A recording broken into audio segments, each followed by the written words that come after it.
আজ আমরা বেরিয়ে পড়েছিলাম একটা কাজে। যেতে যেতে পথেই গুলপুকুর মন্দির সামনে আসায় থেমেছিলাম ওখানে। এই যে মন্দির,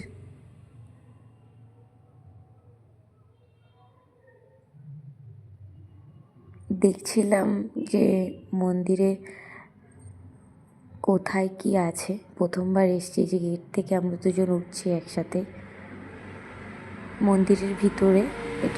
এখানে অনেকেই বসে থাকে, এমনি দিন ভক্তের অনেক ভিড় থাকে।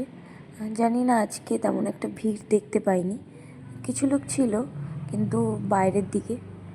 যে মন্দিরে মায়ের সামনে, মায়ের গেটটা খোলা হয়নি, সবাই ওইভাবেই মাকে দর্শন করছিল এবং প্রণাম করছিল। গেটটা খোলা হয়নি।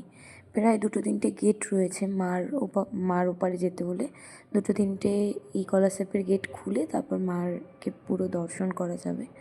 সেটা হয়নি, তবে বাইরে থেকেই মাকে প্রণামটা সেরে নিয়েছিলাম।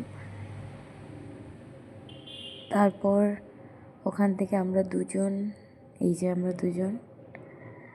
আবার মাকে আরেকবার দেখালাম তোমাদের উদ্দেশ্যে।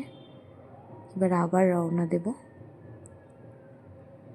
এই যে আমরা বেরিয়ে গেছি মন্দির থেকে, আবার আমাদের যেখানে যাওয়ার ছিল গন্তব্যে আবার যাওয়ার জন্য রওনা দিয়েছি।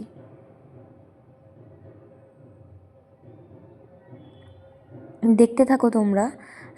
এত সুন্দর কিছু গাছ এর ছবি আমি দেখাবো, যেটা রাস্তায় পড়েছে, মানে সত্যিই খুব সুন্দর। আমি খুব শিওর না, তবে যতটা শুনেছি ওটা কয়েকশো বছর পুরনো গাছ, যতটা শুনেছি আমি। এবং খুবই সুন্দর। তবে গাছগুলো অধিকাংশই এখন মেরে ফেলা হয়েছে বা মরে গেছে, সব বেছে নেই, কিছু কেটে দেওয়া হয়েছে কিছু কারণবশত। তবে গাছগুলো এত সুন্দর, আমি তুলে এনেছি সবার দেখার উদ্দেশ্যে। এই যে সেই গাছগুলো, এত সুন্দর। এই রোডের উপর থেকে ছাওয়াও যেমন হয় তেমন খুবই সুন্দর দেখতে।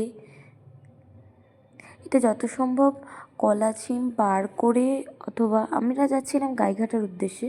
এবার ওই জায়গাটাতেই এই গাছগুলো রয়েছে।